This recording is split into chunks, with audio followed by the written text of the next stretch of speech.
The views expressed on the Nova Society are those of the panelists and guests and do not necessarily reflect the views or opinions of the Phoenix Research Institute or any institution which any panel member is associated. Welcome back to the Nova Society. I'm your host, Dr. Brooklyn Ann Weldon, and I'm here with the panel, Dr. Scott Gershwer and Dr. Mark Bound, and today we will be answering listener emails, and we have a question from Lindsay, who lives in St. Petersburg, Florida. And the question is, my children grew up on educational shows, such as on PBS. I cannot imagine a world without Sesame Street. But it looks like congressional support for codifying the Doge cuts is wavering with Republicans. First, why do you think the federal government would seek to cut public broadcasting, which has such a small impact on the budget? And since even Trumpsters are parents, do you think if these cuts go through, there might finally be a negative impact on Trump's hold? Yeah, it's an interesting question, the part about even Republicans are parents. I've never heard anybody suggest that the educational programming on PBS is partisan. Although I know that the rumor was out there that Bert and Ernie were gay. And if so, I suppose that might be a cause for some Republican parents to take caution when it comes to them influencing their children. But other than that, you know, Sesame Street is universally popular among parents and I suppose children. Although I had to watch it with my younger brother, which I didn't particularly care for. Ooh, I just blue screened. What did I do? Okay, I'm back. Yeah. So, and I think that I've heard a couple of Republican congressmen talking about this issue on the radio, and they say that they're hoping that private funders will step forward and fund it, that it shouldn't be funded by the government. Yeah, I would say that I do not believe that the cutting of funding is all about the types of programs she's talking about. I think it's really about the news that they put out there. Some people believe that the news is skewed toward liberal, PBS NewsHour and things like that. Now, I would totally disagree with that. I mean, PBS had some really very conservative. They had the McLaughlin report, for cripe's sakes. You can't get much more conservative than that. Firing line, right? Yeah, firing line. I mean, there was a whole bunch. So I've always seen public broadcasting as being very balanced. Yes, they're going to show you a liberal take. Yes, they're going to show you a conservative take equally as much. So I don't get it. As the listener pointed out, it's not a big thing about the budget. This is like a minor amount of money. And remember, PBS doesn't only get all of its funding from the government. They do those where they ask for money, those campaigns. And they make some pretty good money. The communities support them. And they say, you know, the community support, and they get a lot of grants, foundations go to them. So, you know, this bit about public broadcasting, to me, it's just another one of those things. Just find something to whine about. And that's really all it is. It's nothing more than that. It's just another whine about it's a big nothing burger. It's not a lot of money out of the budget. And no, it's not what you think. You know, they used to have Brooks. Right now it's Brooks and Capehart that are on. And I think you're going to find, you know, Brooks is relatively conservative. Now, he doesn't agree with a lot what's going on, but he's kind of a conservative.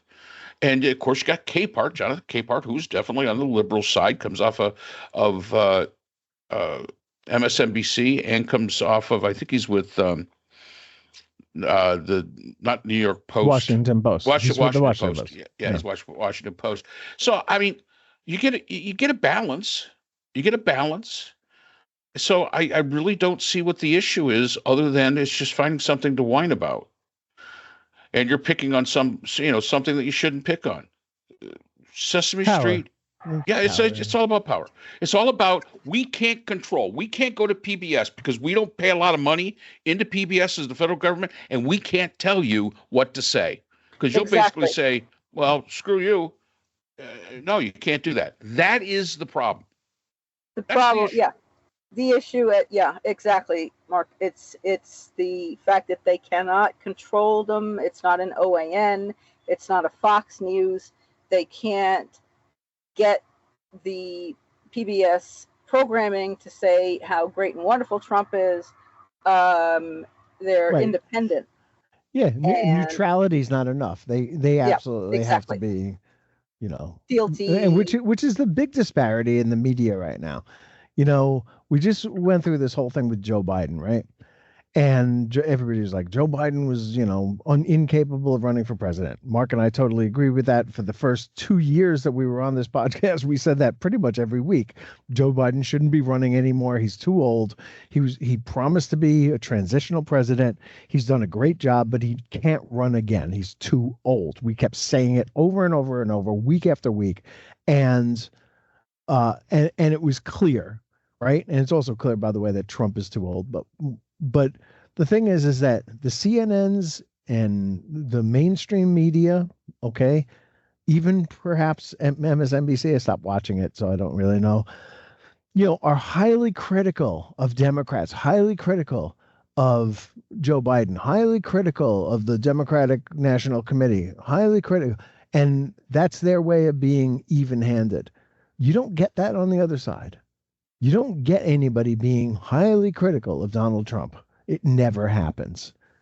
According to them, a Democrat has never done anything worthwhile. And according to them, a Republican has always done everything absolutely perfectly. And I don't ever see any dissent at all. And PBS tries to play it right down the middle as best they possibly can.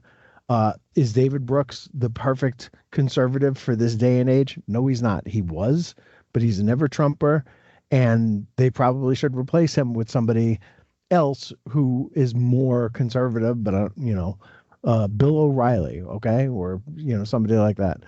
But they try very hard to establish both sides, get the viewpoints of on both sides, and it's not the responsibility of the news media to overcompensate for the craziness of the right-wing media. But just because they have to be cheerleaders for everything Donald Trump does doesn't mean, you don't see that on the other side, but you also don't see, a lack of criticism of Democrats. So it makes, the charges of bias, everybody's biased. You do your best to bracket it and you move on. Just seems to me, an excuse for them not being able to control the content, which is what they want to do. Exactly. And I would say that's it. Good. St. Petersburg, Florida, by the way. Yep. Great Salvador Dali museum. So I went kind of kicking and screaming. I was so glad I went. So really the last part of that question, by the way, is if the cuts go through, there might finally be a negative impact on Trump's hold. I don't think so. No, probably not. I really don't know if there'll be ever any negative. No. The closest will be if they're occupying armies, but even then people seem to be able to adjust and go on about their normal lives as normal as they can make it. And if people are too afraid and are being arrested all over the place, even for peaceful protests, I don't know. Well, I don't think there'll be a big impact to the base, simply because today you can go on YouTube and they have children's programming all over the place PBS has a purpose. It has a niche, and I think that it does very well with it. And so, yeah, people will just move to the different platform of YouTube and, watch whatever is on there. So now, Yeah, no, okay. yep, no, unfortunately not. So thank you for the question. So we all hope that PBS survives, and that, as you say, Scott, someone else will step in if the federal government steps out. Probably like sugary cereal companies, something like that. Yep. Yep. So thank you, everyone, for your time and for staying with us on the Nova Society. Do take care of yourself and take care of one another. See you next time.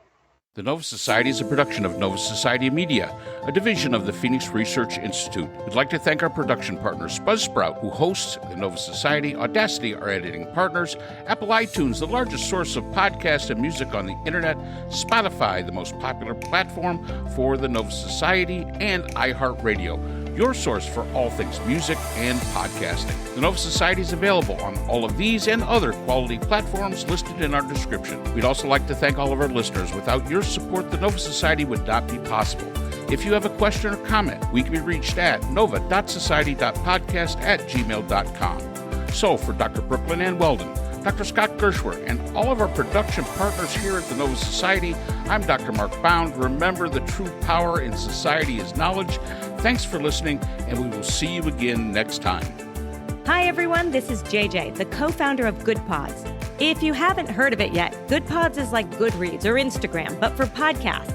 It's new, it's social, it's different, and it's growing really fast. There are more than 2 million podcasts, and we know that it is impossible to figure out what to listen to. On Good Pods, you follow your friends and podcasters to see what they like. That is the #1 way to discover new shows and episodes.